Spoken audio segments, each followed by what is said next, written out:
Welcome back to the last part of how to fit a mini roof.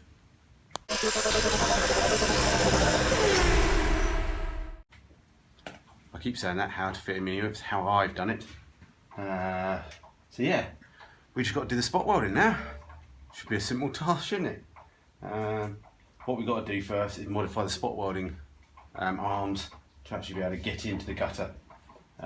Side ones are quite wide, rear ones are quite narrow, so we need to grind them and hopefully they still work, because I do know they need a bit of thickness, some of the old electrodes, otherwise they'll just melt. And there's going to be a lot of spot welds that we've got to do. So we're just going to have to give it a go.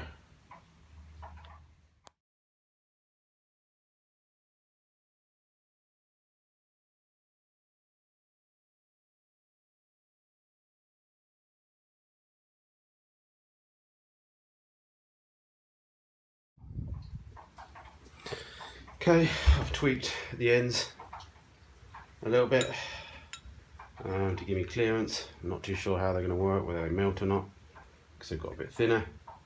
But I think we're just going to have to give them a go. We ain't got any other choice, have we? So let's get in the spot welder. And yeah, well, the next thing we're going to have to do is then clean up the gutters as well. But let's get them in the spot welder first.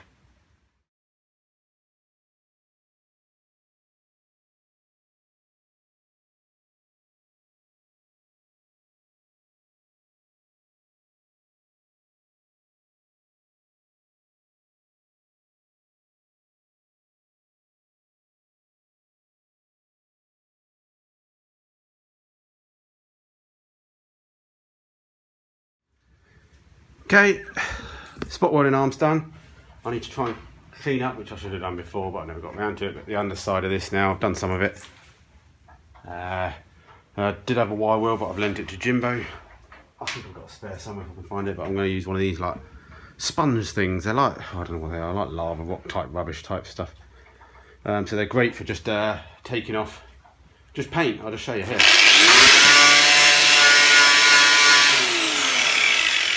They take off the paint, but they don't actually scratch it. A wire wheel can sort of leave scratches. Not as bad as a soft pad, obviously, but a lot more delicate. A wire wheel, if there was a hole there, it would try and blur it all out, you know, with the thing, the angle grinder. But yeah, so if you wanted to, well, I'd say it's a cheap way to sandblast the whole car, but they're not brilliant for getting in gaps, so we'll just give them a go. This is a fresh disc, so hopefully I can get up there.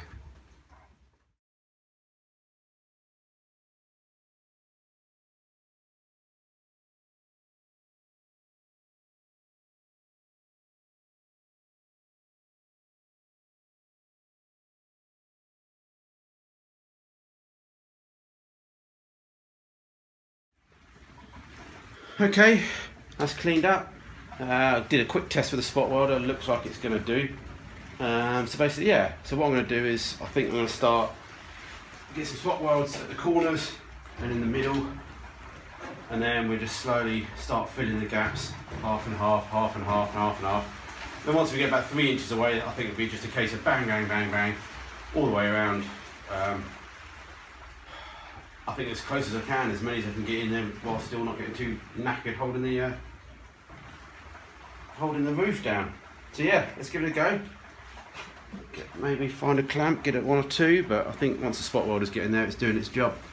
So let's spot weld.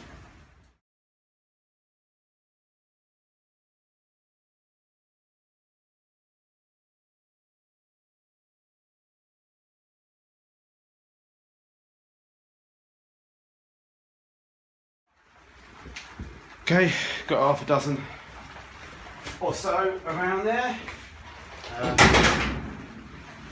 Slight issue with that far corner, being a bit close to the wall. The spot welder's a bit big, so we might have to take the back of the car off the dolly a little bit, off the spit, and move it across a bit. So okay, yeah, getting there. So just got to make sure everything's clean, otherwise the spot welder's a pain in the arse and it's heavy, and it's pain, you know, knackering, holding it up there for it not to work. So anyway, let's keep going.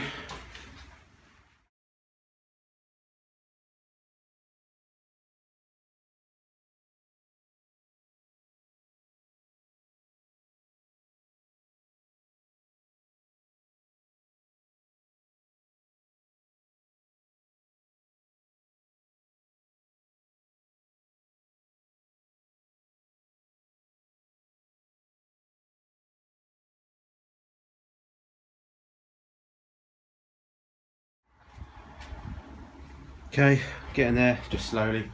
Just trying to do things about a centimetre apart now once I'm doing the infill bits. Just got to watch that the weld. I don't think it's not an industrial one, so it's not designed to consistently weld for an hour. So I'm just sort of doing 10-15 spot weld. You can feel the thing sort of heating up a bit and getting nice and warm, so I'm just letting it cool down a bit every so often. But yeah, I'll show you in a bit what I'm doing, and then yeah, we can crack on still.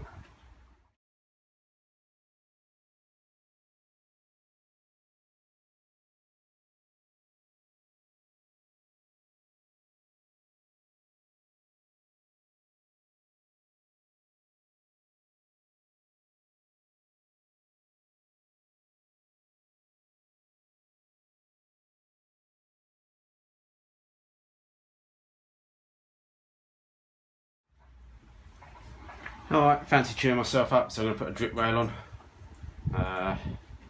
Yeah, all things in the wrong order. So yeah, it comes from M Machine, and it's got a slight bend to it. I don't know if that's just automatically where they've put the fold into it, but it's a fairly straight line along the gutter anyway. But it's just the two ends here, the two tips, they just bend slightly, just to match, just to curve in. So instead of trying to smash things with a hammer, what I'm going to do is just put a couple of slits in near the end on the inside, so it's underneath, you won't be able to see it, and it will just help the end bend in a bit more under its own power. And yeah, so we do that at both ends, just a couple of little slots, 5mm in or something, and that'll just give it enough flex in it to hopefully just bend in the corners that it needs to. So yeah, let's give that a go.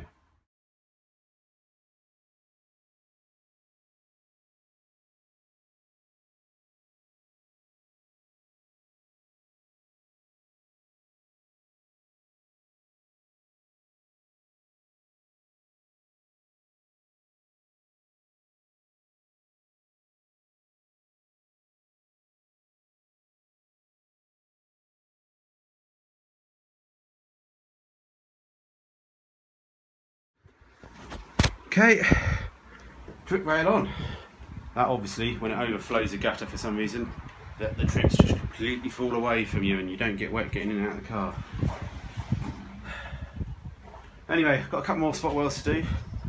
I'm going to call it though. Before I do any more damage, I'll just calm down. It's raining, but I'll just prove the principle. This is what you do. This is how it works.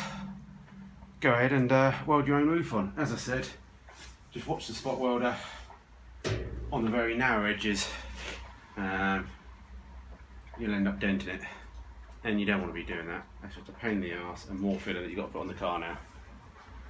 But yeah, that drip rail's pretty good. I might do it slightly differently on the other side, I don't know, but that's not coming off. What we do, we get the shot blaster to shot blast everything all around this area, and then we'll obviously seal it later on. We'll seal it underneath, seal it through the top, and through the middle.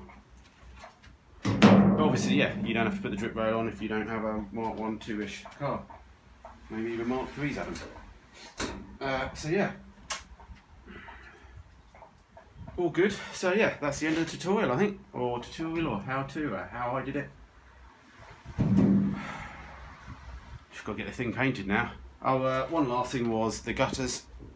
Oh, I don't want to show you the dents. Go on then. Go on, freaking dents. That's it. I'll expose all to the professionals. You know, I'm professionals. Give me some negative. So yeah, so basically just tapped through with a. I used a freaking split pin, but you know, screwdriver, whatever, just to bend the roof into the gutter, and then you're able to get. I've managed to get one spot weld on there. You can see the stupid dents I put in, so I've stopped doing that because that's just an idiot. It's gone like that. If I just do this, you can't see it.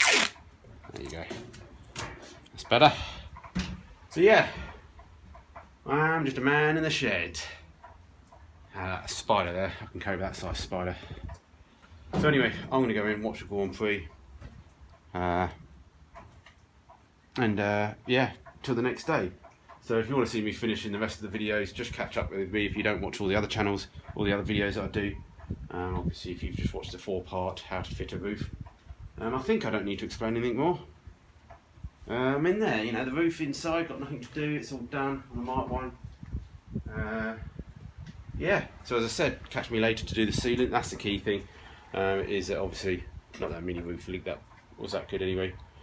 But the Rover did a seam weld sort of thing, a roller weld all the way along, so it was really good seal. I've just done lots of spot welds, but obviously if this filled up with water now, it would still leak. So I'm gonna have to be really good and really try my best to get some sealant right in there. You know, as I said, maybe it would have been possible to seal these roofs on. That'd have been interesting. Really stop the leaks, and the bonding agent would have been, you know, get a good bonding, something, whatever I'm talking about. Anyway, roast dinner, go for watch Formula 1 before the family gets home and disturbs me. Alright, cheers guys. Yeah, learn from my mistakes.